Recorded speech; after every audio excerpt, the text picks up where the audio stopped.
Magandang hapon mga ka-assist. Sa mga nagtanong kung paano ko ginawa itong signal light na may click sound, ito yan yung sinasabi nila. Paano ko na ginawa yan? So simple lang, kinabitan ko ng starter relay. Yan, starter relay yan. Bali ito yung ginawa ko.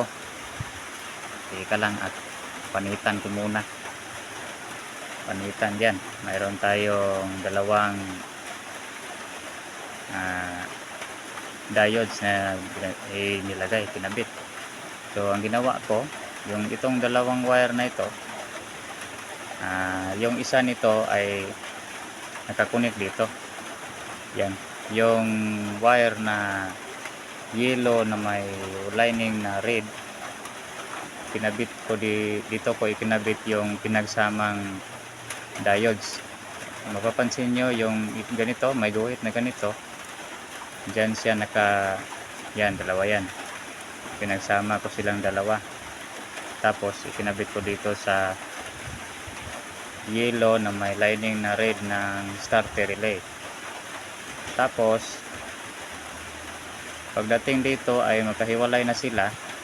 Ikinabit ko naman itong dalawang ito sa left at saka sa right na signal light. So yan, medyo maintindihan nyo rin yan siguro. Tanong kayo ulit at magdo-drawing tayo. Gawaan ko ng ng diagram, sulat ko sa notebook.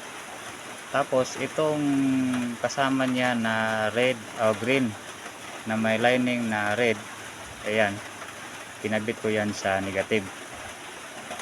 Pwedeng direct sa battery, pero ito hindi ito direct sa battery. Negative lang din ng ng signal light. Diyan ko lang din ikinabit kasi tapos na ako sa wire. Yun lang, madali lang. Kaya yan, kung papansin niya, tumingog-tingog yung yung relay.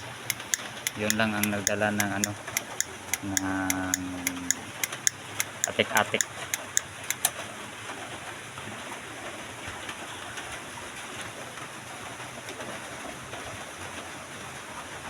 Medyo kurog-kurog na ako dito, pero kung hindi nyo talaga maintindihan ay ito na lang, pakita ko sa inyo.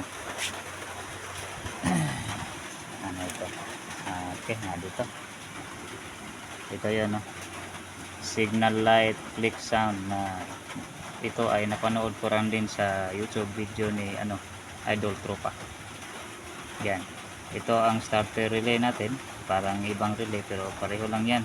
Ganito rin ang ginamit ko noong una, tumingog-tingog din at saka medyo hinay nga lang. So ito yung bali dalawang wire, yung red o green na may lining na pula kanina. Tapos ito yung yellow na may lining na red din, papunta sa diodes. Yan yung marking, ganyan yung order ng diodes, ganyan yung forma niya. Tapos ito papunta na sa left at saka sa right na signal light. Yan lang.